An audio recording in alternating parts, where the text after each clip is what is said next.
Shame on me. There it is. There it is. Bill Gates. Shame on you, James O'Keefe.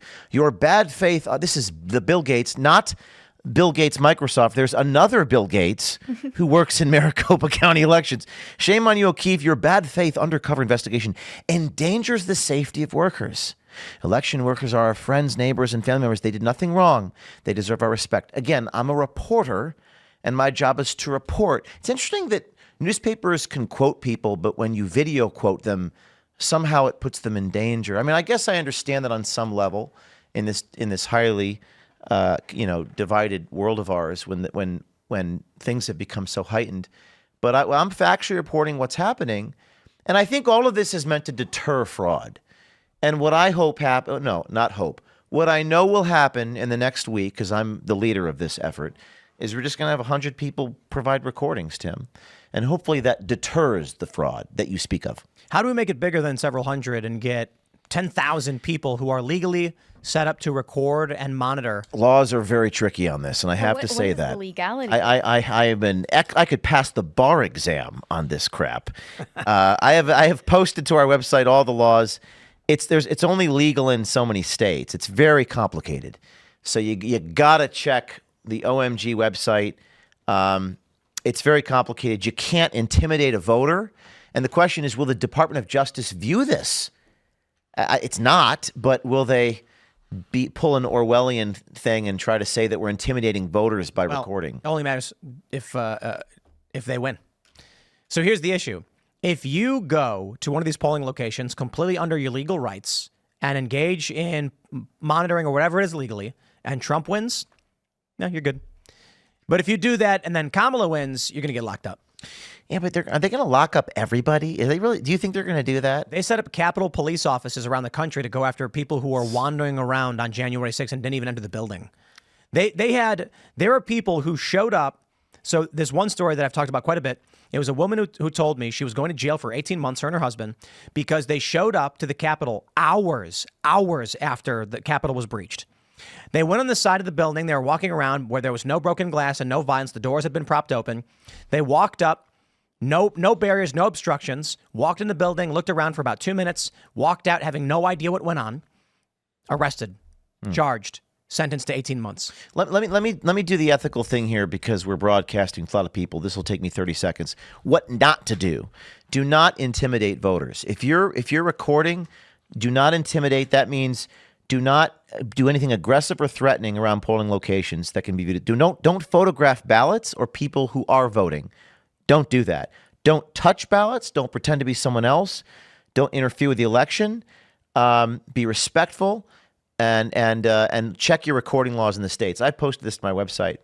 But Tim, I find it fascinating. You think that Kamala's just going to jail everyone or jail people like Elon and a lot of people, me and others, and Elon. They're gonna come after him in the government crazy agencies, ways. And they're gonna damage his businesses and make life miserable. But don't you think that there's so many Trump supporters that are just they're not going to put up with that? I think that is the intended position.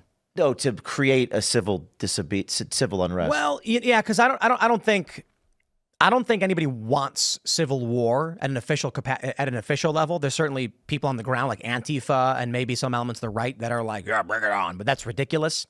I think what they're more looking for is if you've listened to what Steve Baker had to say about January 6th, he's the journalist who's been criminally charged. They shackled him.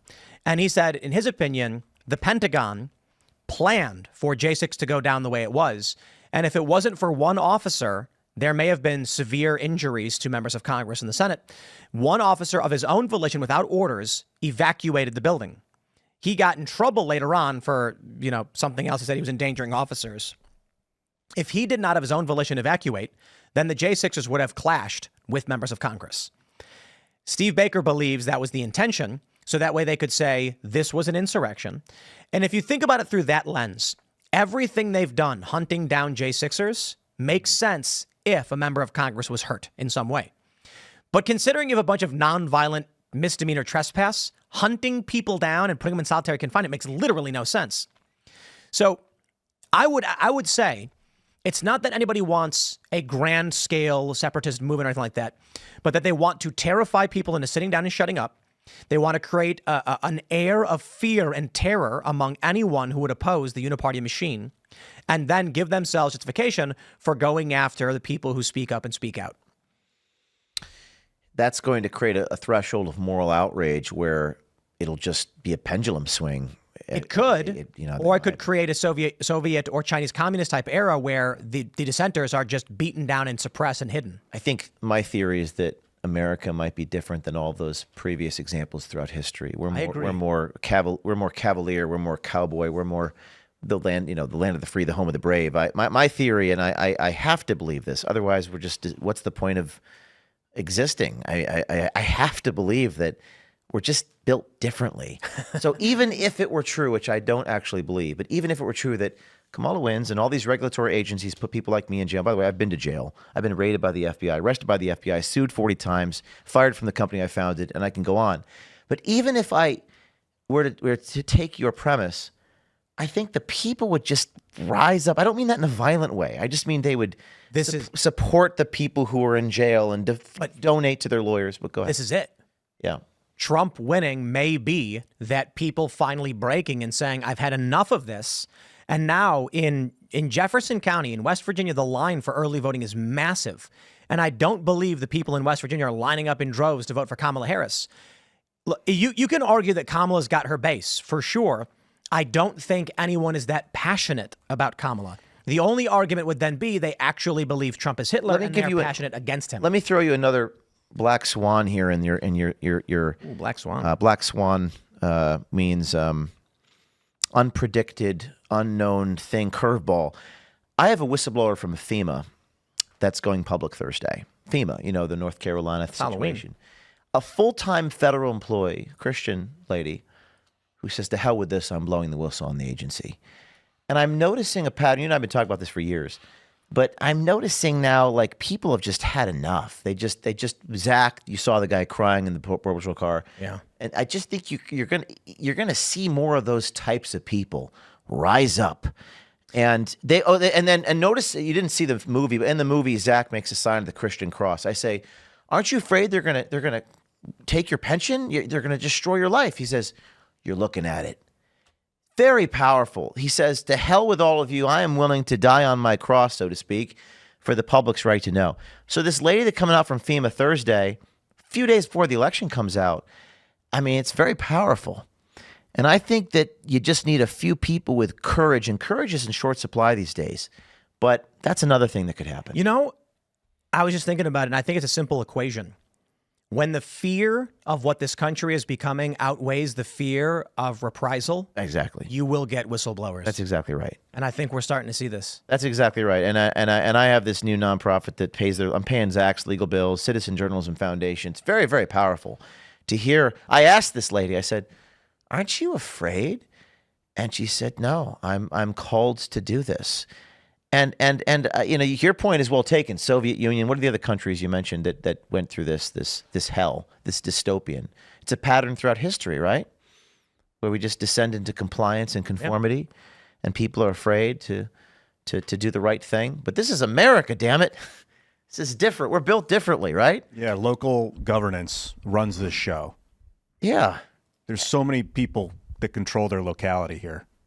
Yeah, you just need someone they're trying to, Tim, all those election officials in Maricopa are saying that stuff because they're trying to deter other people to do the same thing. That's their number one goal.